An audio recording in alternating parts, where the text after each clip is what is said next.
कुनै पनि देशको केन्द्रीय ब्याङ्कले जारी गर्ने रिपोर्टलाई त्यस देशको अर्थव्यवस्थाको एउटा हेल्थ चेकअप रिपोर्ट जस्तै मान्न सकिन्छ। आज हामी नेपाल राष्ट्र ब्याङ्कको पछिल्लो रिपोर्टलाई आधार मानेर नेपालको आर्थिक स्वास्थ्य कस्तो छ त्यसको गहिराईमा पुगेर विश्लेषण गर्दैछौँ। नेपाल राष्ट्र ब्याङ्कको यो रिपोर्टले विशेष गरी पछिल्ला घरेलु घटनाक्रमहरूलाई समेटेर देशको वित्तीय अवस्थाको एउटा सफा ऐना देखाउँछ। त्यसो भए यो ऐनामा के देखिन्छ त? आउनुहोस् सँगै निहालेर हेरौँ। नेपालको अर्थव्यवस्थालाई बुझ्नुभन्दा पहिले हामीले यो कुन विश्वव्यापी आर्थिक परिवेशमा चलिरहेको छ भनेर हेर्नु एकदमै जरुरी छ। आखिर हामी एक्लै त छैनौँ नि, होइन र? अहिलेको विश्वव्यापी अर्थतन्त्रले निकै ठूला चुनौतीहरूको सामना गरिरहेको छ, यो कुरा स्पष्ट छ। विभिन्न देशहरू बीचको तनावहुस वा जलवायु परिवर्तनले ल्याएको सङ्कट, यी सबै कुराले विश्व बजारमा एक किसिमको अनिश्चितता पैदा गरेको छ र त्यसको असर नेपाल जस्ता देशहरूमा पनि स्वाभाविक रूपमा पर्छ। तर यहाँ एउटा रमाइलो कुरा देखिन्छ। एकातिर विकसित देशहरूको आर्थिक वृद्धि सुस्त हुने अनुमान छ भने अर्कोतिर नेपालका छिमेकीहरू जस्ता उदीयमान बजारहरूले चाहिँ तीव्र गतिमा फड्को मार्ने अपेक्षा गरिएको छ। यसको मतलब के हो भने हाम्रो क्षेत्रमा आर्थिक अवसरहरू प्रशस्त छन्, यदि हामीले त्यसको सही सदुपयोग गर्न सक्यौँ भने। विश्वव्यापी रूपमा एउटा मुख्य सकारात्मक सङ्केत भनेको घट्दो मुद्रास्फीति हो, अर्थात् मूल्यवृद्धि कम हुँदैछ। हेर्नुहोस् त, हाम्रा प्रमुख व्यापारिक साझेदार भारत र चीनमा मूल्यवृद्धि लगभग नियन्त्रणमा छ। यसले नेपालको आफ्नै बजारलाई स्थिर राख्न निकै अनुकूल वातावरण बनाइदिन्छ। ल, अब विश्वव्यापी परिदृश्यबाट फर्किएर नेपालकै घरेलु अर्थव्यवस्थाको भित्री कुरा गरौँ। यहाँका सबल पक्ष र चुनौतीहरू के छन् त्यसको एउटा सन्तुलित चित्र हेरौँ। सबैभन्दा पहिले राम्रो खबरबाटै सुरु गरौँ न है। रिपोर्टले केही प्रमुख क्षेत्रहरूमा हाम्रो अर्थव्यवस्थाले निकै शक्तिशाली प्रदर्शन गरिरहेको देखाउँछ। पहिलो र सबैभन्दा महत्त्वपूर्ण सकारात्मक सङ्केत हो रेमिट्यान्स। विदेशमा रहेका नेपालीहरूले पठाएको रकममा गत वर्षको तुलनामा 35.4% भारी वृद्धि भएको छ। यो केवल एउटा अङ्क मात्रै होइन, यो त लाखौं परिवारको जीवन चलाउने आधार हो र देशको विदेशी मुद्रा सञ्चितलाई बलियो बनाउने मेरुदण्ड पनि।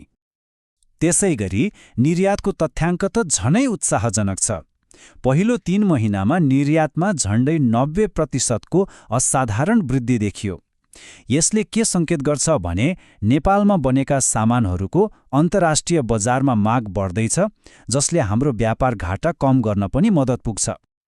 अनि आम मानिसले सबैभन्दा बढी चासो राख्ने विषय मूल्यवृद्धि। खुसीको कुरा के छ भने उपभोक्ता मुद्रास्फीति दर 1.47% झरेको छ, जुन राष्ट्र ब्याङ्कको लक्ष्यभन्दा निकै कम हो। यसको सिधा अर्थ हो बजारमा सामानको मूल्य स्थिर छ, जसले सबैको भान्सामा केही न केही राहत पक्कै दिएको छ। र अन्त्यमा हाम्रो विदेशी मुद्राको भण्डार। हामीसँग अहिले 16.4 महिनासम्मको वस्तु तथा सेवा आयात गर्न पुग्ने पैसा छ। यो भनेको एउटा बलियो आर्थिक सुरक्षा कवच हो, जसले हामीलाई बाहिरी सङ्कटहरूबाट जोगाउन मद्दत गर्छ। तर हरेक कथाको अर्को पाटो पनि हुन्छ।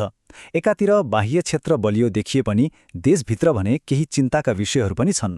अब यी चुनौतीहरू के हुन् त्यतातिर लागौँ। अर्को स्लाइडमा जानु अघि एउटा शब्द बुझिराखौँ, निष्क्रिय कर्जा अर्थात् नन परफर्मिङ लोन। यो भनेको सिधा भाषामा त्यस्तो ऋण हो जसको किस्ता वा ब्याज समयमा उठेको छैन। घरेलु अर्थतन्त्रमा एउटा चिन्ताजनक प्रवृत्ति पनि देखिएको छ। यो चार्टले देखाउँछ कि ब्याङ्किङ क्षेत्रमा निष्क्रिय कर्जा अर्थात् नउठ्ने ऋणको मात्रा बढ्दैछ।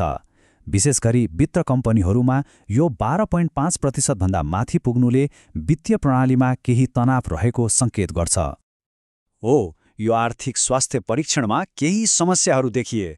अब डाक्टर अर्थात् केन्द्रीय ब्याङ्कले उपचारको लागि कस्तो योजना बनाएको छ त त्यो हेरौँ।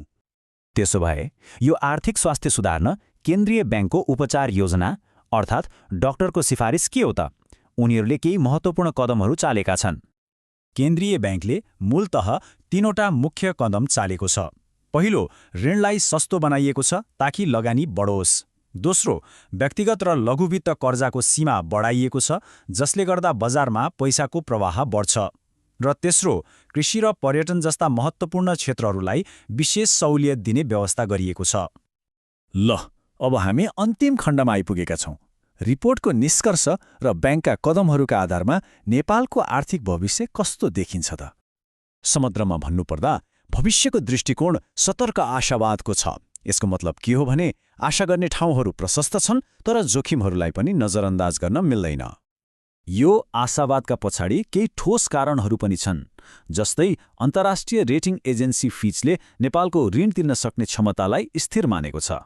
त्यसैगरी पर्यटन क्षेत्रमा देखिएको उत्साहजनक पुनरागमन र ऊर्जा उत्पादनमा भएको वृद्धिले पनि भविष्य सकारात्मक रहेको सङ्केत गर्छ। तर हामीले जोखिमहरूलाई बिर्सनु हुँदैन। विशेष गरी ढिलो मनसुनले हाम्रो कृषि क्षेत्रमा पार्न सक्ने नकारात्मक असर एउटा प्रमुख चुनौती हो, जसले समग्र आर्थिक वृद्धि दरमै असर पुर्याउन सक्छ। त्यसो भए आजको यो विश्लेषणबाट हामीले के बुझ्यौँ त? 3 मुख्य कुराहरू छन्। पहिलो, हाम्रो बाह्य क्षेत्र अर्थात् विदेशबाट आउने पैसा र निर्यात बलियो छ। दोस्रो, मूल्य वृद्धि नियन्त्रणमा छ, तर ब्याङ्किङ क्षेत्रमा केही तनाव छ। र तेस्रो, केन्द्रीय ब्याङ्कले अर्थव्यवस्थालाई गति दिन सक्रिय प्रयास गरिरहेको छ। र अन्तमा एउटा महत्त्वपूर्ण प्रश्न उठ्छ। अर्थव्यवस्था स्थिर त छ, तर के यो अब तीव्र गतिमा दौडिन तयार छ? केन्द्रीय ब्याङ्कले बाटो त खोलिदिएको छ, तर अब व्यवसायी र उपभोक्ताहरू त्यो बाटोमा हिँड्छन् कि हिँड्दैनन्? उनीहरूले यो अवसरलाई कसरी उपयोग गर्छन्? नेपालको आर्थिक भविष्य त्यसैमा निर्भर हुनेछ।